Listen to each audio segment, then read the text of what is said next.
A gente trata agora de um tema importante para quem vai viajar com crianças durante as férias escolares: a documentação necessária para embarcar com os pequenos.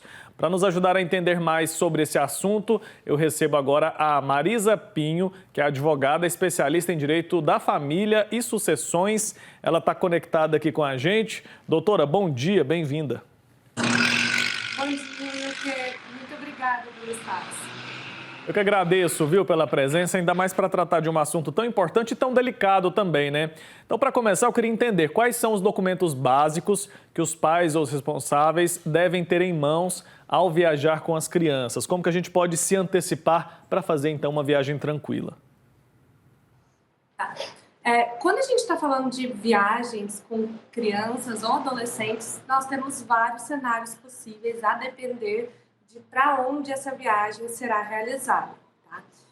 O artigo 83 do Estatuto da Criança e do Adolescente é bem claro ao referir que é vedada que a viagem por adolescentes menores de 16 anos, desacompanhados dos pais ou responsáveis, salvo expressa autorização judicial. Mas essa autorização judicial ela é dispensada em algumas hipóteses. A primeira é para quando essa viagem desse menor de 16 anos for para uma comarca contígua dentro do mesmo estado da federação ou na região metropolitana. É como a gente viajar de Goiânia para Anápolis, de Goiânia para Pirenópolis. Então, nessa hipótese, não precisa de autorização por escrito, não precisa de autorização judicial. A outra hipótese em que essa criança, esse adolescente poderão viajar desacompanhados será quando eles estiverem sob os cuidados de parentes próximos, que são os ascendentes, então avós, bisavós, ou colaterais próximos até o terceiro grau, que traduzindo do juridiquês quer dizer irmãos, tios ou sobrinhos, porque tem gente que tem o sobrinho mais velho do que a pessoa, né? E caso esse adolescente, essa criança não estejam acompanhados por algum parente próximo, como esses que eu referi, ele pode estar acompanhado por qualquer pessoa maior de idade, desde que expressamente autorizado pelos pais ou responsáveis. Essa autorização ela pode ser feita de forma eletrônica. O CNJ ele disponibiliza a autorização eletrônica de viagem. Às vezes, no site de cada tribunal, do Tribunal de Justiça de Goiás, tem essa opção, que você não vai precisar, por exemplo, ir num cartório, reconhecer firma, porque vai ter força de reconhecimento de firma ali com o QR Code, é bem simples. Agora, quando a viagem é internacional, essa criança, esse adolescente, só poderá viajar desacompanhado de um dos pais, ou seja, sem pai ou sem a mãe, caso o outro genitor concorde. Então, ele vai ter que emitir essa autorização eletrônica de viagem, ou se ele não concordar, daí vai precisar de uma ação de suprimento de autorização, vai ser a autorização judicial. Entendi. Então, para a gente deixar claro, mesmo que seja o pai, por exemplo, ou a mãe, é necessário, nesse caso de viagem internacional, que tenha uma autorização. Agora, viagem nacional, quando a gente fala sobre casais separados, um quer viajar com a criança interestadual, tem que ter autorização também ou não necessariamente, nesse caso? Não precisa de autorização. Entendi. Mas isso não quer dizer que seja prudente você passar por cima do outro, entende? Porque, assim, isso independentemente da modalidade de guarda, se for unilateral ou se for compartilhada.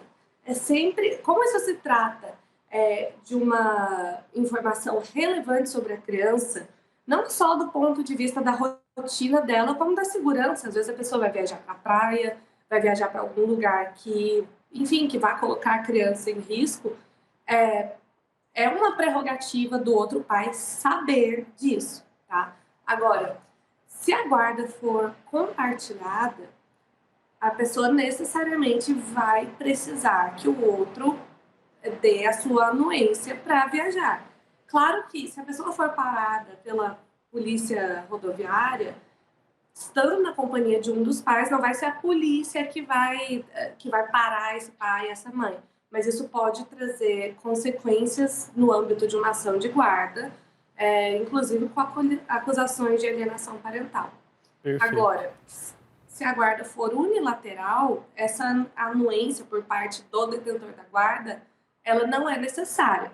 Mas a comunicação, essa sim, é prudente sempre comunicar o outro.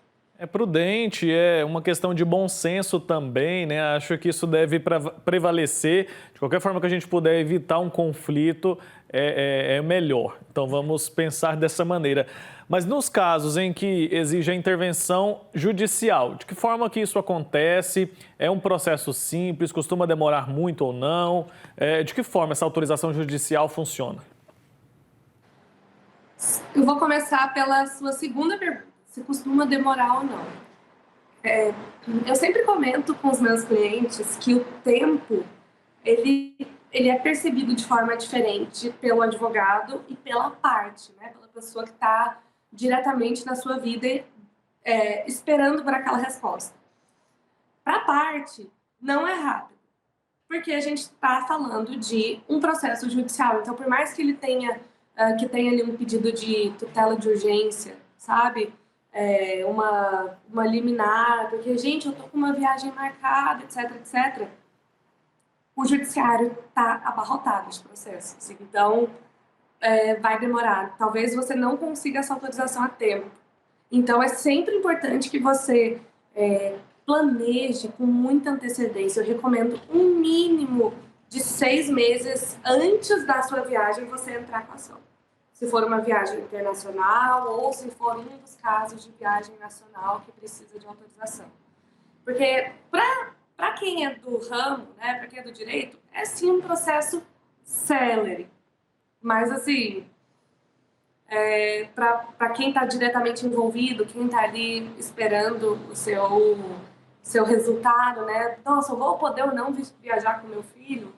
Pode, esse tempo, por mais que seja célere do ponto de vista da tramitação de um processo judicial, a sua decisão que você precisa pode não chegar a tempo da sua viagem. Ótimo. E quais são as possíveis consequências com aquele pai ou responsável que não segue com essas orientações, com o que diz a lei nesses casos? Tá. Para viagem internacional, não tendo autorização, a pessoa não sai do Brasil.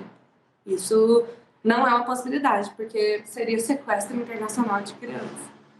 Agora, para viagens nacionais, né, caso a pessoa não comunique o outro, ou então, se for guarda compartilhada, vá sem que o outro concorde, isso sempre pode trazer muita dor de cabeça no âmbito da ação de guarda. Por causa de acusações de alienação parental, que podem se reverter em penalidades das mais diversas naturezas, né? Desde a pessoa, daqui a pouco, ela tem uma alternância, né? Nas férias de verão fica com o pai, com as férias de inverno fica com a mãe, mas aí se esse pai, nas férias que eram dele, fez esse tipo de... passou por cima da mãe, pode ser que daqui a pouco, nas próximas, a criança não fique com ele. Varia. E são essas possibilidades, assim, de sanções no âmbito da ação de guarda. É dor de cabeça. É dor de cabeça. Tem que pensar bem antes, não fazer nada por impulso, se planejar, se programar. E eu repito, agir com bom senso, né? Imagine só você ser acusado de sequestro internacional do seu próprio filho. Eu acho que dá pra gente evitar esse tipo de problema com toda certeza. Doutora, muito obrigado pelo seu tempo aqui com a gente, pelos esclarecimentos. Até a próxima. Até. Tchau, tchau.